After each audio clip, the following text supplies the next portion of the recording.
السلام علیکم، میں بیرسٹر احتشام امیر الدین آپ کی خدمت میں حاضر ہوں۔ اس ویلاگ میں بنیادی طور پہ 3 خبروں کے اوپر فوکس ہے۔ پہلا تو بلوچستان سے جو خبریں آئی ہیں وہ بہت ہی تکلیف دہ، بڑی پینفل، بڑی کربناک، المناک، دل خراش، اس کی ڈیٹیلز آپ کے ساتھ شیئر کروں گا۔ اور اس کے علاوہ عمران خان صاحب نے جو گفتگو اڈیالہ سے کی ہے وہ بڑی دبنگ ہے، اور انہوں نے کہا ہے، بالکل وبانگ دوہل کہا ہے کہ اگر مجھے کچھ ہوا تو ذمہ دار chief of the army staff اور DGI ہوں گے، اور مکمل تفصیلی گفتگو ان کی میں آپ کے ساتھ شیئر کروں گا کہ عمران خان نے کیا کہا ہے، اور اس کے اوپر جو میری رائے ہے وہ بھی آپ سے شیئر کروں گا۔ تیسرا، میں کل تھا یہاں پہ نیو جرسی میں، انسانی حقوق کے حوالے سے ایک سیمینار سمجھ لیں، ایک ایونٹ سمجھ لیں جو وہاں پہ آرگنائز کیا گیا تھا۔ وہاں پہ لوکل سول سوسائٹی نے وہاں پہ مجھے انہوں نے مدعو کیا، وہاں پہ میں گیا ایز اے گیسٹ اسپیکر بولا۔ تو وہاں پہ جو میرے مشاہدات ہیں اور لوگ جس طرح غصے میں ہیں، the anger in people and the frustration, اور ایک جو ریزرویشنز ہیں ان کی پاکستان میں ہونے والی سیاست سے، کچھ گفتگو میں اس کے حوالے سے بھی کروں گا۔ سب سے پہلے آ جاتے ہیں بلوچستان پہ۔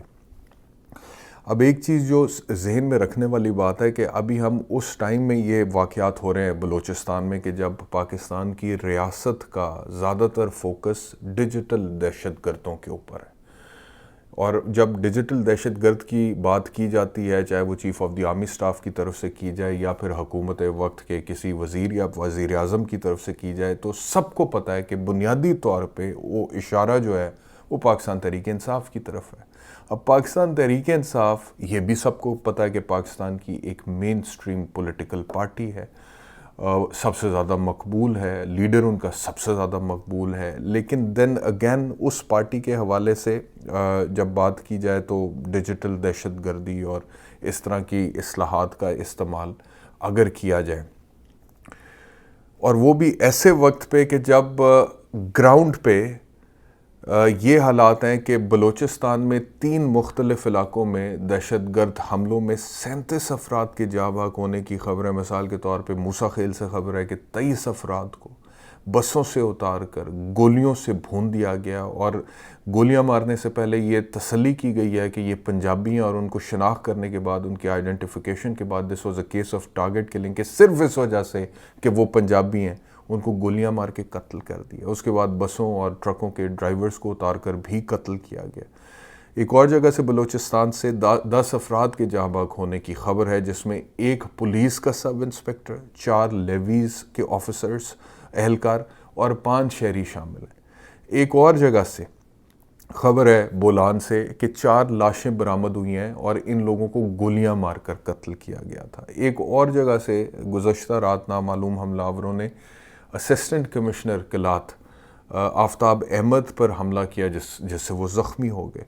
ایک اور جگہ پہ پاکستان ریلویز کا جو پل تھا جو کہ انگریز دور کا تھا، اس کو بم دھماکے سے اڑا دیا گیا ہے، اور سندھ اور پنجاب کے ساتھ جو ریلوے کے ذریعے آمد و رفت تھی وہ بند ہو گئی ہے اس وقت بلوچستان کی۔ ایک اور جگہ سے خبر ہے مستونگ سے کہ تھانے کے اوپر حملہ کیا گیا، اور اس کے بعد ایونچولی وہاں پر ایک کچھ دیر کے بعد اس تھانے کو باقاعدہ طور پہ واپس ریکور کیا گیا۔ ISPR کی طرف سے خبر یہ ہے کہ جو فوج نے دہشت گردوں کے خلاف آپریشن کیا، اس میں 21 دہشت گرد مارے گئے ہیں، جبکہ 14 جوان شہید ہوئے، جس میں سے 10 پاک فوج کے تھے، 4 جو ہے وہ لوکل لا انفورسمنٹ ایجنسیز کے تھے۔ تو اب آپ اندازہ کریں کہ اس وقت کی جو سچویشن ہے بلوچستان میں خاص طور پہ، اور یہ پچھلے ایک دن کے 2 دن کے چند گھنٹوں کے جو واقعات ہیں، اور اتنے مطلب کہ اس کے اندر ایک کنٹینیوٹی کے ساتھ، باقاعدہ پلاننگ کے ساتھ، ٹارگٹ کر کے کہیں پہ پنجابیوں کو، کہیں پہ پولیس اہلکاروں کو، کہیں پہ لیویز کے اہلکاروں کو، کہیں پہ پاک فوج کے جوانوں کو، اور کہیں پہ اسسٹنٹ کمشنر کو، کہیں پہ عام شہریوں کو ٹارگٹ کیا گیا اور مارا گیا ہے، اور 37 افراد کی جاں بحق ہونے کی خبر ہے۔ تو I think it is high time for the government and the establishment to set their priorities right. لوگوں کی جو جانیں وہاں پر گئی ہیں، یہ بہت ہی سینسٹیو ایشو ہے، اور بنیادی طور پہ ریاست کا اور سیکیورٹی ایجنسیز کا کام لوگوں کو جان کا تحفظ فراہم کرنا ہے۔ تو یہ تو بہت ہی عجیب بات ہے کہ یہاں پر یہ جانی نقصان ہو رہا ہے، اور ریاست جو ہے وہ کنسرنڈ ہو ڈیجیٹل دہشت گردی کو لے کر، اور وہ جی بات کرے کہ ٹویٹر کو فائر وال، اور جی خبریں کئی قسم کی ہیں، کسی نے کہا 300 ملین لگا دی ہیں، کسی نے کہا 30 ارب لگا دی ہیں، کسی نے کہا 50 ارب لگا دی ہیں، کوئی ایگزیکٹ اماؤنٹ نہیں ہے، لیکن خبریں ہیں کہ جی اربوں روپیہ لگا دیا گیا ہے فائر وال بلڈ کرنے میں، تاکہ یہ ٹویٹر پہ اور باقی جگہوں پہ جو کہ کیمپینز چلتی ہیں اس کو کنٹرول کیا جا سکے۔ تو میرے خیال میں بنیادی جو پرائیورٹی ہونی چاہیے اور فوکس ہونا چاہیے وہ یہ ہونا چاہیے کہ اس کو کیسے روکنا ہے، اور باقی جو سیاسی معاملات ہیں وہ بنیادی طور پہ سیاسی طریقے سے ہی حل ہونے چاہیے۔ اب میں آ جاتا ہوں عمران خان صاحب کی جو گفتگو انہوں نے اڈیالہ سے کی ہے۔ خان صاحب نے فرمایا جی کہ اپنی قوم کو ایک مرتبہ پھر یاد دہانی کروانا چاہتا ہوں کہ وزیر آباد اور جوڈیشل کمپلیکس واقعات میں مجھے قتل کرنے کی 2 مرتبہ کوشش کی گئی تھی۔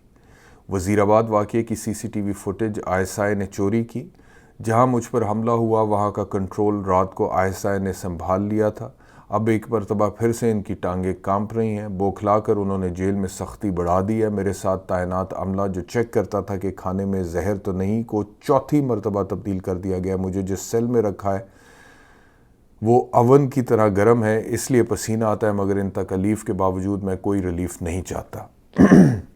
جیل کے مجھ سے متعلقہ تمام انتظامی امور ISI کنٹرول کرتی ہے۔ دوبارہ کہہ رہا ہوں، مجھے کچھ ہوا تو آرمی چیف اور DG ISI ذمہ دار ہوں گے۔ بشرا بیگم کے کمرے میں بھی چوہے ہیں، جب نماز پڑھتی ہیں تو چوہے گرتے ہیں، 3 مہینے سے چوہوں کے بارے میں شکایت کر رہی ہیں، اب عدالت کو آگاہ کیا۔ جلسہ ملتوی کرنے کی وجہ پہلے ہی بیان کر چکا ہوں، اس کا اسٹیبلشمنٹ کے ساتھ رابطوں سے کوئی تعلق نہیں ہے۔ یہ ساری حکومت جھوٹ پر چل رہی ہے، میں تو ان کی خبر تک نہیں پڑھتا، میرا اسٹیبلشمنٹ سے کسی قسم کا کوئی رابطہ نہیں ہے۔ اگر ان سے بات ہوگی تو صرف ملک اور آئین کے لیے ہوگی۔ جیسے اسرائیل فلسطین کو کہہ رہا ہے کہ ماضی میں جو ہوا اس کو بھول جائیں، آپ کہہ رہے ہیں کہ میں فراڈ الیکشن کو بھول جاؤں۔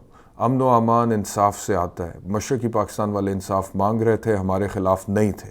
آپ جس قومی مفاہمت کی بات کر رہے ہیں اس سے قبل انصاف تو کریں۔ صرف بھیڑ بکریاں ڈنڈوں سے کنٹرول ہو سکتی ہیں، انسان نہیں۔ یعنی کہ عمران خان صاحب وہ ایگزیکٹلی وہ بیانیہ جو وہ ان کا بیانیہ ہے، بڑے کچھ عرصے بعد انہوں نے بڑا وسیفرسلی دوبارہ وہ بیانیہ دیے۔ بنگلہ دیش میں کیا ہوا؟ آرمی چیف، چیف جسٹس اور پولیس چیف سب وزیر اعظم کے تھے، مگر عوام نکلی تو اپنا حق حاصل کر لیا۔ یورپ کو دیکھیں، اس نے کتنے فوجی آپریشن کیے، آپ جو مرضی کر لیں۔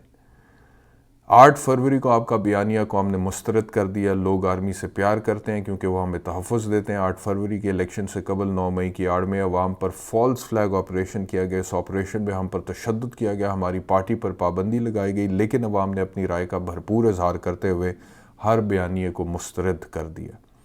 دوسری جانب فارم 47 کی حکومت مسلط کر دی، جنہیں اداروں میں اصلاحات سے کوئی دلچسپی نہیں ہے۔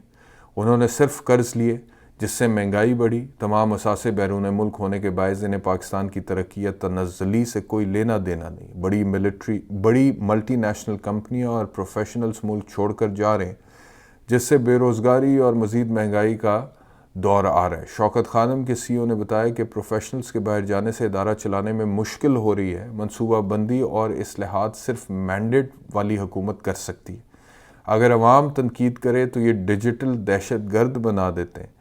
انٹرنیٹ سروس بند ہوئی تو عوام نے احتجاج کیا، انہیں یہ تنقید برداشت نہیں۔ اب عوام اپنی مشکلات کی شکایت نہ کرے، ان سب مسائل کا ذمہ دار بھی قوم ایک خاص ادارے کو سمجھتی ہے۔ مجھے ملک کی فکر ہے، میرا جینا مرنا پاکستان ہے، میرا ملک سے باہر کوئی پیسہ نہیں ہے، میں زرداری نواز شریف کی طرح ڈیل نہیں کر سکتا۔ میری اپیل ہے کہ فوج ہم سب کی ہے، ملک کو مضبوط ادارے کی ضرورت ہے، جو ہو رہا ہے یہ خودکشی ہے۔ محسن نقوی نے دبئی میں بیوی کے نام پر $5 ملین کی مالیت کی جائیداد بنا رکھی ہے۔ یہ گندم سکینڈل میں ملوث ہے، ملک کا سب سے بڑا فراڈ الیکشن اس نے کروایا ہے۔ کیا قابلیت ہے اس کی؟ کرکٹ تباہ کر چکا ہے، ملک بھر میں امن و امان کی صورتحال ابتر ہے۔ ہر روز KP اور بلوچستان میں شہادتیں ہو رہی ہیں۔ پنجاب پولیس کو تحریک انصاف کے پیچھے لگا دیا، جس سے چور اور ڈکیت اتنے طاقتور ہو گئے ہیں کہ وہ اب پولیس کو ہی شہید اور اغوا کرنا شروع ہو گئے۔ سفارشی محسن نقوی 2008 کا نیب زدہ ہے۔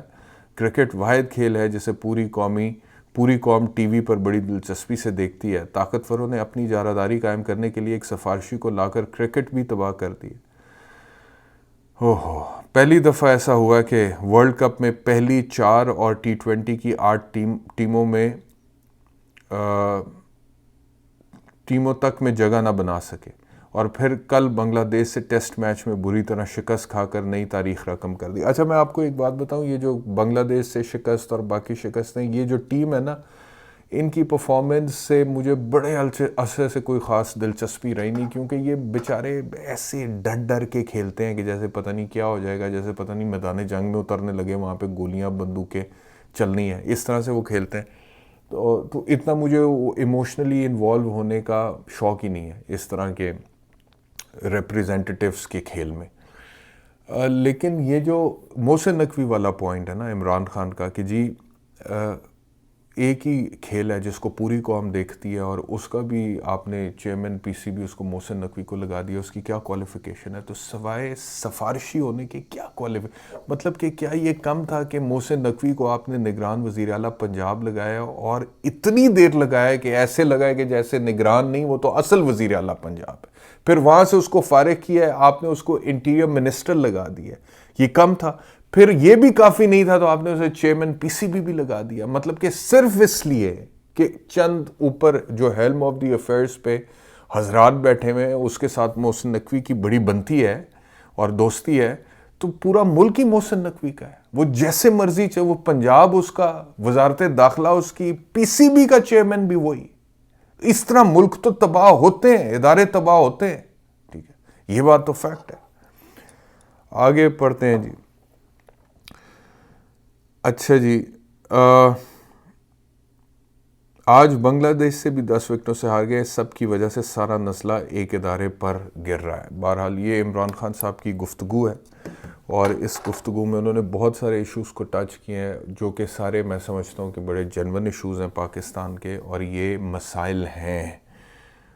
گیون دا فیکٹ کہ بلوچستان سے جو خبریں اتنی بری آ رہی ہیں, گیون دا فیکٹ کہ حکومت جتنی پپٹ ہے اس کی کتنی سخت طاقت ہے ان مسائل کے ساتھ ڈیل کرنے کے لیے. اور میں جو نیو جرسی والی ذکر کر رہا تھا آپ سے کہ انسانی حقوق کے اوپر وہاں پر جو ایک ایونٹ تھا, وہاں پر میں انوائٹڈ تھا ایز اے گیسٹ, تو وہاں پہ جو لوگ تھے, اب یہ اوورسیز پاکستانی ہیں, یہ یہاں پر سیٹلڈ ہیں, لیکن they were very connected with what is happening in Pakistan. اور ایک غصہ تھا, ایک اشتعال تھا, ایک فرسٹریشن تھی, ایک ڈیسپریشن تھی کہ پاکستان میں سب کچھ کیوں ہو رہا ہے, اور کیسے رکے گا, اور کب رکے گا, اور کسی طرح فوری طور پہ رک جائے. اور اس میں پھر لوگ بڑے بڑے طریقے سے اپنے غصے کا اظہار کر رہے تھے. کوئی chief of the army staff کے حوالے سے بات کر رہا تھا, کوئی کچھ کہہ رہا تھا, کوئی کچھ کہہ رہا تھا. تو کہنے کا مقصد یہ ہے کہ اتنی کنٹروورسی ادارے کو لے کر کے, اتنا تنازعہ ادارے کی ساخت کو لے کر کے, اور اتنے حالات جو ہیں وہ سیاسی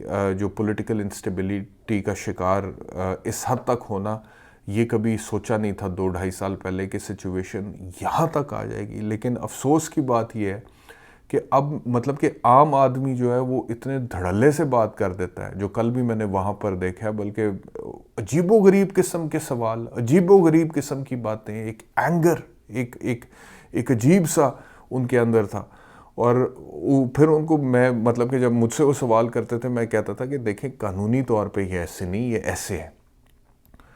تو ظاہری بات ہے کہ پھر اگلا کہتا ہے کہ قانون کا سارا اطلاق جو ہے وہ جب ہم یہ بات کریں اسی کے اوپر ہوتا ہے, اور باقی قانون کا کوئی اطلاق نہیں ہے. تو حل یہی ہے کہ رول آف لا ہو, حل یہی ہے کہ جس کا جو کام ہے اس کو وہ کرنے دیں. حل یہی ہے کہ اسٹیبلشمنٹ اگر ان تنازعات سے اور اس کنٹروورسی سے دور رہنا چاہتی ہے اور اپنی ساکھ کو برقرار رکھنا چاہتی ہے ایک ادارے کی حیثیت سے, فوج جو ہے, تو اسٹیبلشمنٹ کی پالیٹکس جو ہے اس حوالے سے اسٹیبلشمنٹ جو ہے اس کو اپنی ترجیحات بدلنی پڑے گی, سیاست میں مداخلت ختم کرنی پڑے گی, آئینی رول میں آنا پڑے گا.